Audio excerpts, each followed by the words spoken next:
A great man named Rocky Balboa once said, "It ain't about how hard you hit, it's about how hard you can get hit and keep moving forward." I agree with that, but punching hard is also really important.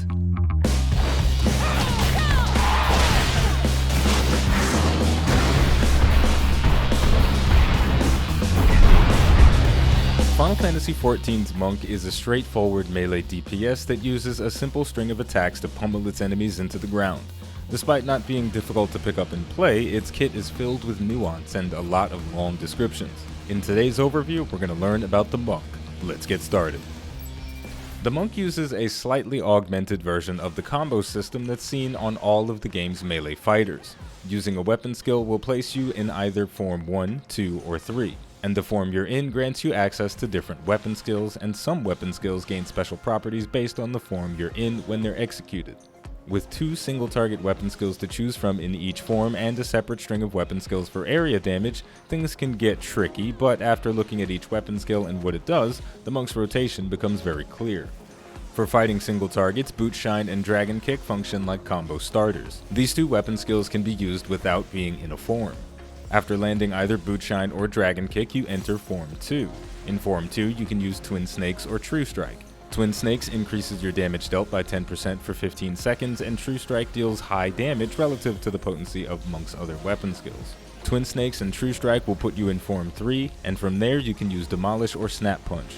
Demolish deals low damage and applies a moderate damage over time effect for 18 seconds, and Snap Punch deals high damage. All Form 3 weapon skills have the additional effect of granting a stack of Greased Lightning, the most important part of the Monk's kit. One more thing to note before we move on, all of the Monk's weapon skills have direction bonuses that increase the weapon skill's potency. Dragon Kick, Twin Snakes, and Snap Punch gain bonuses when used on a target's flank or side, and Boot Shine, True Strike, and Demolish gain bonuses when landed on a target's rear. A reasonable question would be, how do you tell when you're at an enemy's flank or rear? When you have a target selected, you'll notice a ring underneath them. The empty space marks the enemy's rear, and the sides are the side. Greased Lightning is a 10% damage buff and a 5% attack speed buff. At level 40, you can have up to 3 stacks at a time, and at level 76, while under the effects of the toggled ability Fist of Wind, you can have 4 stacks for a whopping 40% damage increase and 20% speed increase. Greased Lightning is not a buff that you want to lose, but thankfully the Monk has a lot of ways to maintain it. The most important grease-preserving ability is Form Shift.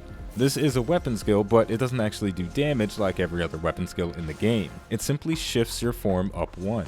Using Form Shift from Form 3 will extend the duration of Greased Lightning to its maximum and put you back in Form 1. This is a great way to maintain your stacks while running in between pulls in the dungeon or during downtime in boss fights. Form Shift can also be used out of combat, which means you can start fights with a form active. The best way to start a fight is in Form 3, so you can use an attack that will grant you Greased Lightning. The next Greased Lightning preserving ability is Anatman, and it's learned at 78. This channeled ability halts the expiration of Greased Lightning and your current form, and if used during combat, it will generate stacks of Greased Lightning over time. Though it's not practical to stand around dramatically powering up like Goku, at the start of a fight, you can get away with channeling long enough to generate a single stack of grease. The last ability to talk about in this section is Multi-Purpose. Perfect Balance, learned at level 50, allows the execution of weapon skills without needing to be in their form. All form-related bonuses are applied. Perfect Balance is great for generating stacks, but it can also be used to exploit the form bonuses provided by Dragon Kick and Boot Shine. Dragon Kick's form bonus grants you a buff called Leaden Fist, which increases the potency of Boot Shine from 150 to 300, and Boot Shine's form bonus guarantees the attack will crit if it's landed on the target's butt. After activating Perfect Balance, you can alternate between Dragon Kick and Boot Shine, but make sure to pay attention to your Twin Snakes buff and the duration of Greased Lightning. Now that we've got all of the Monk's main weapon skills covered, it's time to look at the Chakra system and the Monk's buffs. Chakra is a resource that's unlocked at level 54 that can be generated by the ability Meditation. At level 62, you unlock the trait Deep Meditation, which gives crits a 50% chance to generate a chakra. At level 74, you unlock Deep Meditation 2, which grants weapon skill crits a 70% chance of opening a chakra. You can store up to 5 chakra, and chakra is spent on the ability the Forbidden Chakra. This is an off-global cooldown ability with a potency of 370. At level 74, you unlock its area damage variant, which delivers an attack with a potency of 220 to all enemies in a straight line in front of you. Now, unfortunately, meditation isn't an off-global cooldown ability, so if you want to use it in combat without wasting valuable seconds that could be used for punching and kicking, you'll have to look for small windows of downtime in your fights. Whenever an enemy uses an area attack that forces you to move, try to generate a chakra with meditation. Monk also has a damage buff that helps with chakra generation. Brotherhood increases the physical damage dealt by you and all nearby party members by 5% for 15 seconds on a 90-second cooldown. Additionally, whenever an ally uses a weapon skill, there is a 30% chance they'll generate chakra for you. Unfortunately, this buff only affects physical damage, and I don't believe it will generate chakra for you if someone is casting spells, so monks prefer to be in groups with melee damage dealers. Monk has another buff called Riddle of Fire that increases your damage dealt by 25% for 20 seconds on a 90-second cooldown. Brotherhood and Riddle of Fire should always be used together. I mentioned at the start of the video that Monk has direction bonuses on most of its weapon skills. Except for Bootshine's guaranteed crit when used on a target's rear, the bonuses are somewhat small, but over the course of a fight they add up, so it's very important that you land them. However, there are a lot of situations where landing weapon skills in the correct order and the correct spot is difficult or impossible. That's where the ability Riddle of Earth and the roll action True North come into play. Riddle of Earth grants you a buff that lasts for 30 seconds. If you're hit during that time, Greased Lightning's duration will be extended to maximum, and you'll gain a new buff called Earth's Reply, which reduces your damage taken by 10% and nullifies all direction requirements for 30 seconds.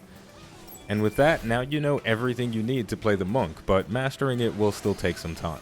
Monk's rotation isn't complex. You start fights with Demolish, then follow up with Dragon Kick, Twin Snakes, then Snap Punch. From there, you use Bootshine, True Strike, and Snap Punch, then reapply your buffs and dots as needed. The challenge comes from remembering which position you need to be in to deal your maximum damage, and executing the correct actions in those positions. Another bit of nuance that comes at level 76 is remembering to switch from Fist of Fire to Fist of Wind to transition from Greased Lightning 3 to Greased Lightning 4. Next, using meditation when you're forced to step away from a boss is important to increasing your damage output, and finally, keeping an eye on your Greased Lightning timer is crucial to your success. Monk has a lot of ways to maintain this buff, so if there's even a slight chance that maybe you'll lose Greased Lightning, remember to channel a Natman, or if you're in Form 3, Form Shift. And there we go, that's going to do it for the overview of the Monk. Its basic rotation is very simple, and oftentimes I space out when I'm doing it, but all the little bits of nuance with meditation, a Natman, and Form Shift make the job engaging and still fun to play, even as a veteran player that's looking for a challenge. Before we close out completely, I want to give a special shout out to my 3 newest patrons. Akito, Roland, and Papa Nurse. Thank you very much for your patronage. It is incredibly amazing to have all this additional support coming from you guys. But make no mistake, I appreciate everybody, especially the people that watch, like, subscribe, and comment, and a few unsung heroes as well. But if you would like to support the channel more than you already do just by watching, liking, and subscribing, you can head over to patreon.com/iBluairJgR to become a patron. As always, the name of the game is Final Fantasy XIV, the name of the channel is iBluairJgR. Thank you for watching, and I'll see you next time.